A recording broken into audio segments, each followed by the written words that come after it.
اعظم منیر صاحب D G I S I تھے اور طاہر اشرفی معاون خصوصی تھے، تو دونوں کا آپس میں گہرا یارانہ تھا، اور اعظم منیر صاحب خود بہت بڑے فین تھے عمران خان صاحب کے اس زمانے میں، اور فین تو ویسے وہ اب بھی ہوں گے، فین تو ابھی بھی ہیں یار کیا بات ہے بھائی، سب کچھ کر کے دیکھ لیا ہے۔ ہاں، اعظم منیر صاحب فین ہیں عمران خان صاحب کے حقیقی طور پہ، کیونکہ اس وقت بھی، اور یہ اعظم منیر صاحب سے زیادہ بہتر کوئی نہیں جانتا عمران خان کو، میں آپ کو بتاؤں۔ اچھا، اور اسی لیے انہوں نے استثنا لیا اس لیے اس کی وجہ ہے کہ اعظم منیر صاحب، اگر وہ دیکھیں، یہ آپ دعویٰ اس لیے کر سکتے ہیں کہ ان کا استثنا والا جو ایپیسوڈ ہے نا، وہ کوئی اندر کی کہانی بتاتا ہے جو ہمیں اندر کی کہانی انہیں آئیڈیا ہے۔ دیکھیں، وہ ڈی جی آئی رہ چکے ہیں اور D G I S I, اور عمران خان صاحب کے زمانے میں رہ چکے ہیں، ٹھیک ہے، تو انہیں بالکل پتا ہے جو انہوں نے کیا اس کی قیمت کیا ہے۔ اس کی قیمت کیا ہے، نمبر 1۔ نمبر 2، ان کو یہ بھی پتا ہے کہ عمران خان کرپٹ نہیں ہے، ان کو یہ بھی پتا ہے عمران خان کرپٹ نہیں ہے، عمران خان غلط نہیں ہے، یہ اعظم منیر صاحب سے بہتر اور کوئی نہیں۔ لیکن ضمیر کے اوپر کتنا بڑا بوجھ ہے کہ پورا ملک جو ہے وہ داؤ پہ لگا دیا،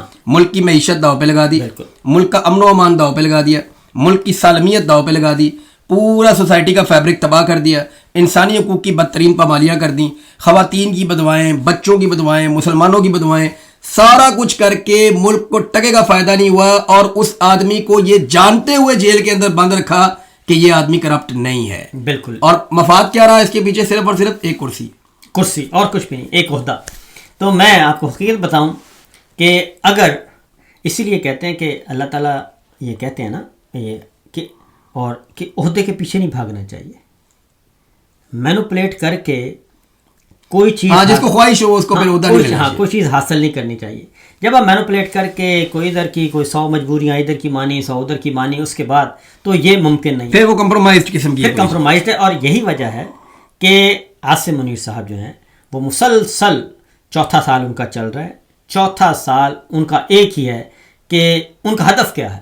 ان کا ہدف ہے عمران خان، ان کا ہدف ہے پی ٹی آئی، ان کا ہدف ہے میڈیا، ان کا ہدف ہے عدلیہ، ان کا ہدف ہے جج صاحبان، ان کا ہدف ہے عمران ریاض، ان کے یہ اہداف ہیں، اور اس کو سزا دے دیں، اس کو سزا دے دیں، اس کو جیل میں ڈال دیں، اس کو پکڑ لیں، اور ان کا ہدف ایمان مزاری، ان کا ہدف مہرنگ بلوچ، ان کا ہدف یہ سارے بچے جو ہیں چھوٹے چھوٹے، ابھی ایسے کئی بیچارے ہیں وہ جیلوں میں پڑے ہیں، ان کا نام بھی نہیں، یہ ان کے اہداف ہیں۔ تو جب آپ کے اہداف ہی اتنے بالکل معمولی نوعیت کے، محدود قسم کے، تو پھر آپ، یہی وجہ ہے، حقیقت بتا رہا ہوں، یہی وجہ ہے کہ اب تک ان کو کسی ایک بھی میدان میں کامیابی نہیں ہوئی۔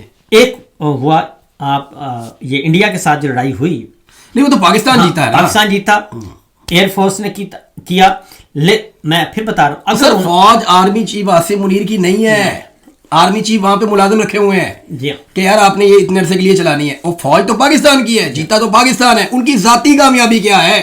جو کام انہوں نے ذاتی نوعیت میں کیا، کوئی ایک کام بتائیں جہاں انہیں کامیابی ملی ہو۔ انہوں نے فیلڈ مارشل، عمران خان کو توڑنے کی پوری کوشش کی، کامیابی ملی نہیں، اس کی پارٹی توڑنے کی کوشش کی، کامیابی ملی اس کو غیر مقبول کرنے کی کوشش کی، کامیابی ملی اس سے الیکشن کے میدان میں جیتنے کی کوشش کی، کامیابی ملی اس کو بدنام کرنے کی کوشش کی، کامیابی ملی۔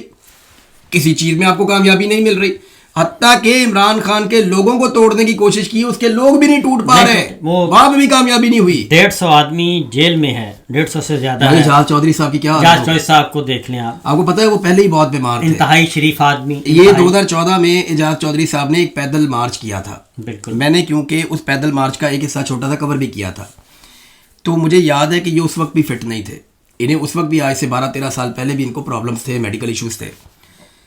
تو ان کے ساتھ باقاعدہ ان کی فیملی کے جو لوگ تھے وہ یہ بتا رہے تھے، خاص طور پہ ان کا ایک بیٹا وہ فکر مند تھا کہ میرے فادر پیدل جا رہے ہیں نا۔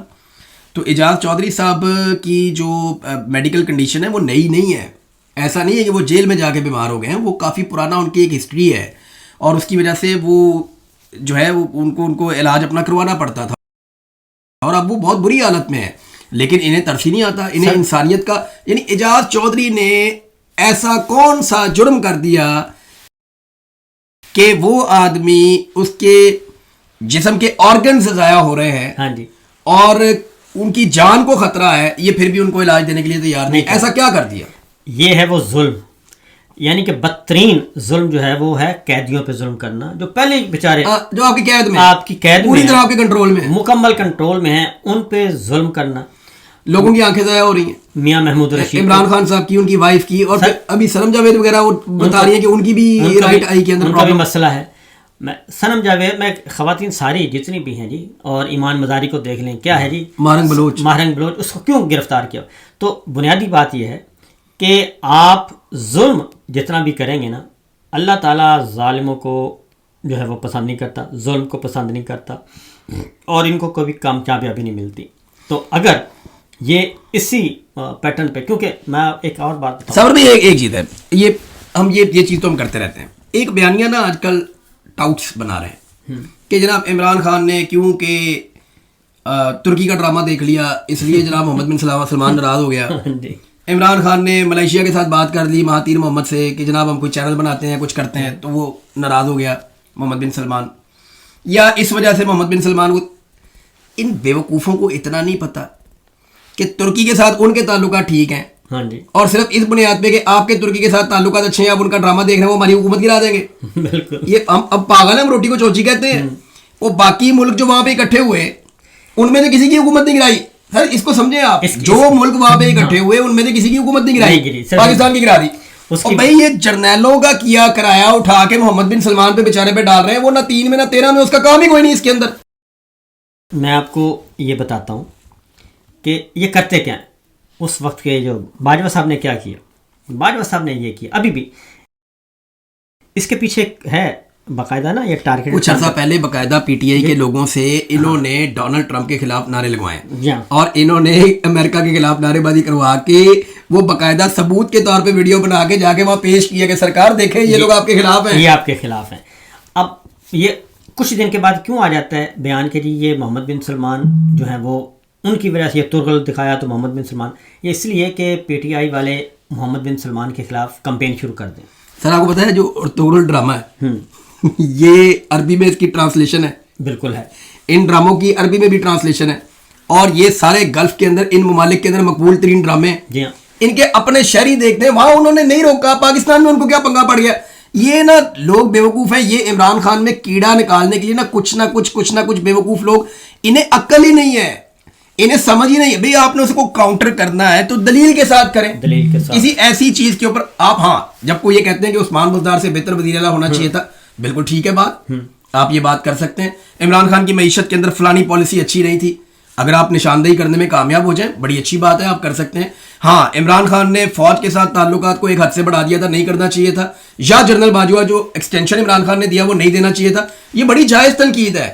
لیکن یار یہ کیا تنقید ہے کہ جناب عمران خان نے یہ کیوں کیا, وہ ایسے کیوں چلا, اس نے پشوری چپل کیوں پہنی, وہ شلوار قمیض کیوں پہنتا تھا, وہ بات کرتے ہوئے ایسے کیوں کرتا تھا, اس کی باڈی لینگویج ایسی کیوں تھی, اس نے فلانا ڈرامہ کیوں دیکھ لیا, یہ والا قوم کیوں دکھا لیا, فلانا دورہ اس نے کیوں اناؤنس کر دیا. بھیا آزاد ملک ہیں. اصل پرابلم ان کو ارطغرل سے نہیں ہے, وہ عمران خان سے نہیں ہے, وہ یہ کہ ارطغرل آیا اس کے بعد وہ اسلامک ہسٹری سے نا لوگ واقف ہو گئے, اور وہ ایک جاندار کریکٹر نا ارطغرل, اس کے آپ ڈائلاگ سنیں وہ سارے کے سارے. اس کے بعد سلطنت عثمانیہ کا سلطان حمید الدین وہ آ گیا اصل, اور پھر صلاح الدین ایوبی آ گیا. مقصد یہ تھا کہ انہوں نے ایوبی کرد تھا, ہاں جی ایوبی کرد تھا. اور بھئی سعودی عرب کہاں سے, سعودی عرب خود کہاں سے بنا ہے, سلطنت عثمانیہ سے نکلا ہے نا جی. اس وقت ان کو یہ زمین دی گئی, یہ ملک ملا. تو یہ بچوں والی چلیں ان کی آپس میں رفٹ ہے نا, آپس سے جنگ لڑ دو تسی. ہمارا وزیر اعظم اس چکر میں ہٹا, یہ کون سی تک ہے. وہ یہ کہتا ہے کہ یعنی یہ بیانیہ بنایا جاتا ہے ملٹری اسٹیبلشمنٹ کے لوگوں کی جانب سے کہ عمران خان نے محمد بن سلمان کو ناراض کر دیا اس لیے کہ وہ ترکی کے قریب ہو گیا. ادھر ترکی اور سعودی عرب وہ دفاعی معاہدے کی بات کر رہے ہیں, وہ آپس کے اندر تعلقات انجوائے کر رہے ہیں, اور ہم یہاں پہ اچھا ہم نا بیوقوف بناتے ہیں اپنے لوگوں کو. آپ کو پتا ہے کہ اسرائیل کے خلاف سب سے زیادہ سٹیٹمنٹس آج کی تاریخ میں کون سا ملک دے رہا ہے؟ ترکی. نیتن یاہو کو سب سے زیادہ ٹارگٹ آج کی تاریخ میں کون سا ملک کر رہا ہے؟ ترکی. سب سے زیادہ سٹیٹمنٹ ترکی کا وزیر خارجہ اور ترکی کا صدر طیب اردگان یہ لوگ دیتے ہیں. آپ کو پتا ہے ترکی کے بغیر اسرائیل کی جو پیٹرولیم کی ضروریات ہیں وہ پوری نہیں ہو سکتی. جتنا بھی اسرائیل کو انرجی کا وہ چاہیے, اس کو فیول چاہیے, اس کو گیس چاہیے, وہ کہاں سے جا رہی ہے پتہ آپ کو؟ وہ آذربائیجان سے اور قزاقستان سے آتی ہے, ترکی میں سے گزرتی ہے, اسرائیل کو ملتی ہے. یہ تینوں ملک پیسہ بنا رہے ہیں. مجھے آپ یہ بتائیں کہ اگر تو یہ لڑائی ایسے ہی ہے, وہ بھئی یہ فورن پالیسی ہے, ادھر بھی چلنا پڑتا ہے, ادھر بھی چلنا پڑتا ہے. طیب اردگان روزانہ کی بنیاد پہ نیتنیاہو کو گالی دیتا ہے, طیب اردگان کے لوگ خوش ہو گئے. روزانہ کی بنیاد پہ نیتنیاہو طیب اردگان کو گالی دیتا ہے, نیتنیاہو کے لوگ خوش ہو گئے, اور دونوں اپنا اپنا کاروبار بھی کر رہے ہیں. تو صابر بھائی یہ ہے, یعنی محمد بن سلمان کے بعد آپ جائیں گے, آپ کہیں گے آپ کے اسلامی بھائی ہیں, وہ کہیں گے جی بتاؤ ہمارے لیے کیا کر سکتے ہو, ہاں جی, یا ہم تمہارے لیے کیا کر سکتے ہیں. ایسا ہی ہے, آؤ کاروبار کرتے ہیں, بات کرتے ہیں. چلیں. آپ نے ان سے پیسے لیے, اس کے بدلے میں آپ نے کیا کیا؟ آپ نے وہاں فوج بھیجی, آپ نے وہاں ہتھیار بھیجے, اور اس کی پارلیمنٹ سے اپروول نہیں لی گئی. بالکل. یہ بھی ہمیں یاد رکھنا پڑے گا کہ یہ فیصلہ عاصم منیر صاحب کا ذاتی فیصلہ ہے, جو انہوں نے شہباز شریف کے ذریعے سے کروا لیا جیسے بھی کر کے. سر اسی لیے کہتا ہوں کہ یہ جو chairman joint chief of staff committee, joint staff headquarters, یہ پورے کا پورا ہیڈ کوارٹر ڈیمالش کیا 27ویں غیرانی ترمیم کے نتیجے میں, اور CDF بن گئے, تو یہ پہلے سے ایک چیزیں طے شدہ تھیں اور یہ اہداف مقرر تھے, اس لیے انہوں نے یہ ساری ٹوپیاں اپنے سر لے لیں. اب ایک اور غداروں میں اضافہ ہو گیا.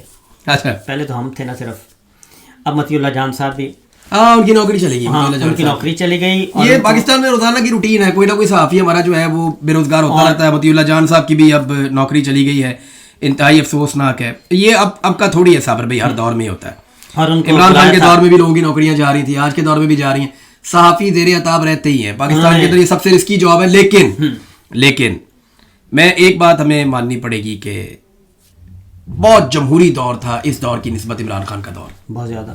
مطیع اللہ جان صاحب جب اٹھائے گئے تھے تو عمران خان نے ذاتی طور پہ اس میں دلچسپی لی تھی, میں جانتا ہوں سر, کیبنٹ میٹنگ میں, اور فوری طور پہ 5 گھنٹے میں ان کو بازیاب کروایا گیا تھا. میں اٹھایا گیا تھا تو کیبنٹ بھی موجود تھی, وزیر اعظم بھی موجود تھا, سارا سسٹم موجود تھا. 5 مہینے تک میرے بارے میں کسی کو پتہ ہی نہیں تھا. تو عمران خان میں اور ان میں اتنا تو فرق ہے کہ ایک طرف 5 گھنٹے اور ایک طرف 5 مہینے. دوسرا, عمران خان نے یہ نہیں کیا میڈیا کے ساتھ جو انہوں نے کر چھوڑا, جس قسم کا ظلم اور جبر انہوں نے کر دیا, یعنی اس کی کوئی کمپیریزن بنتا ہی نہیں ہے. سر عمران خان کے زمانے میں کیا کسی صحافی کو ننگا کیا گیا, ننگا کر کے مارا گیا؟ کیا جبری طور پہ گمشدگیاں, کیا جبری گمشدگی ہوئی؟ نمبر 1. عمران خان صاحب کے زمانے میں کیا کسی سیاستدان کو, کسی سیاسی ورکر کو ننگا کر کے مارا گیا؟ اور کیا جبری طور پہ گمشدہ کر کے MNAs اور MPs سے اور سینیٹر سے قانون سازیاں کروائی گئیں؟ کوئی ایک مثال ہے؟ کیا نواز شریف کاغذات نامزدگی چھیننے کا کوئی قصہ؟ کیا نواز شریف صاحب کو, یہ کہتے ہیں نا اصل میں ڈاکٹر شہباز گل پہ بہت زیادہ روزانہ کی 22 ملاقاتیں. ہاں جی, ڈاکٹر شہباز گل پہ بہت زیادہ ہوتا ہے کہ جی وہ, ہمیں بھی اعتراض ہے کہ وہ ذرا تھوڑا سا اپنی لب و لہجہ ان کو ٹھیک رکھنا چاہیے. لیکن کیا ڈاکٹر شہباز گل کی طرح کیا نواز شریف صاحب کو بھی اسی طرح ان کی بھی پٹائی کی گئی؟ کیا شہباز شریف صاحب کی پٹائی کی گئی؟ کیا خواجہ آصف کی پٹائی کی گئی؟ حمزہ شہباز ایسے پولیس والے کو انگلی کر کے پیچھے بھگا دیتا تھا. حمزہ شہباز کی پٹائی کی گئی. مریم نواز کو نیچے سے قلم اٹھا کے دیے جاتے تھے اور وہ یعنی سلوٹ کرتے تھے پولیس افسر سلوٹ کرتے تھے جب وہ نیب زدگان تھے اس وقت بھی, اور ایئرپورٹ پہ بھی یہ سارا کچھ کیا جاتا تھا. تو اگر اس کا عشر عشیر بھی ان کے ساتھ کیا جاتا تو ان کے تو حشر نشر ہو جانے تھے. اور نواز شریف کی روز کی ملاقاتیں کتنی تھی پتہ آپ کو؟ سر بے شمار, لا تعداد. صابر بھائی, نواز شریف کی جو ڈیٹینشن کا ٹائم تھا نا جیل کے اندر, ان کی ٹوٹل ملاقاتوں کو ہم نے ڈیوائیڈ کیا تھا ان کے دنوں پہ. 22 ملاقاتیں روز کی نکلی. روز کی ملاقات 21 اشاریہ کچھ نکلی تھی, تو 22 کے قریب پہنچی, کیونکہ 21.5 سے اوپر تھی تو ہم نے اس کو 22 کہہ دیا تھا اس وقت. اور ان کے کھانے کا کیا پروسیجر تھا, میں نے شہباز شریف کا دیکھا ہوا ہے, نواز شریف کا نہیں دیکھا ہوا, اور شہباز شریف کا اپنے ہاتھ سے لکھا ہوا دیکھا ہوا. صبح ناشتے کے وقت شہباز شریف لکھ کر دیتے تھے کہ دوپہر کے کھانے میں وہ کیا کھائیں گے. ایسا ہی ہے. اور دوپہر کا کھانا جب آتا تھا تو شہباز شریف صاحب کی طرف سے لکھی ہوئی پرچی دی جاتی تھی کہ رات کو وہ کیا کھائیں گے سر, اور رات کو وہ لکھ کر دیتے تھے کہ صبح میں کیا کھاؤں گا. سر یہ ایک دن بھی کال کوٹڑی میں نہیں رہے, ایک دن بھی. بالکل نہیں. یہ VVIP قسم کی جگہوں پہ رہے. اندر VVIP جگہ ہے, بیڈ لگے ہوئے ہیں, باتھ روم ہے, ڈرائنگ روم ہے, اٹیچ باتھ ہے, سب کچھ VVIP. تو اس لیے یہ کہنا, کتابیں ان کو میسر تھیں بے شمار, ٹی وی ان کو میسر تھے, فون ان کو میسر تھے, ہر وقت یہ ٹیلی فون پہ باتیں کرتے تھے, اور ملاقاتیں بے حساب. نواز شریف صاحب کا جیل میں میلہ لگتا تھا. میلہ ایسا ہی. تو اس لیے یہ ہمارے جو دوست لیکن پھر بھی قید ہوتی ہے، قید ہے وہ دیکھیں جی.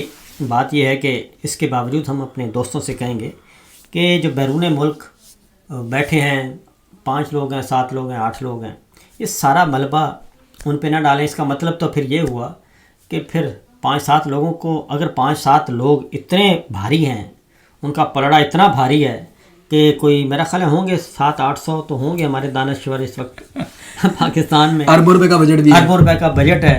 تو پھر اس سے بہتر ہے کہ ساڑھے نال صلح کر لو. نہیں وہ تو صلح کرتے ہیں صابر بھائی، لیکن صلح کی شرائط ٹھیک نہیں ہے. شرائط پہ دیکھیں نا، اگر پاکستان کا سودا کرنا ہے تو پھر تو کوئی صلح نہیں ہے. تو پھر نہیں سوال ہی پیدا نہیں ہوتا. تو پھر آئیں ہم آگے بات کریں. اپنے اصولوں کا، اپنے ایمان کا سودا تو نہیں کر سکتے. نہیں وہ تو نہیں ہو سکتا. تو یہ چیزیں ہیں، یہ صورتحال ہے. تو میرا خیال ہے کہ ہر کسی کو اپنا اپنا کام کرنا چاہیے، اچھے طریقے سے کرنا چاہیے، اور آئین کو سارے مان لیں تو میرا خیال ہے سارا مسئلہ حل ہو جائے گا. بالکل، اس کے علاوہ کوئی آپشن نہیں ہے. نہ فیلڈ مارشل کے پاس، نہ میرے پاس، نہ ان کے عمران بھائی کے پاس، کسی کے پاس بھی کوئی آپشن نہیں. آئین کو مان لیں. آئین ہی ہمارے پاس ایک راستہ ہے، اور آئین کی بحالی، آئین کی بحالی، یہ والا آئین نہیں جو انہوں نے کر دیا آئین کے ساتھ. آئین کا مطلب وہی ہے جو اصل آئین ہے. یہ تو نہیں ہو سکتا کہ آپ چوری کی پارلیمان بنائیں اور چوری کی پارلیمان بنائیں، اجنبی لوگوں کو آپ پارلیمنٹ میں بٹھا دیں اور جو بیچارے اور ان سے آپ آئین میں جو دل کرے عجیب و غریب چیزیں. ابھی 28ویں کی تیاری کر رہے ہیں ویسے سر. یہ جتنا بھی کر لیں، یہ 128 ترامیم بھی کر لیں نا عمران بھائی، نوٹ کر لیں، ایک کمپنی نہیں چل رہی، ایک کمپنی نہیں چل رہی. نہیں چل رہی. جو مرضی. واخر دعوانا الحمدللہ رب العالمین. اجازت دیجیے. اللہ حافظ. اللہ حافظ.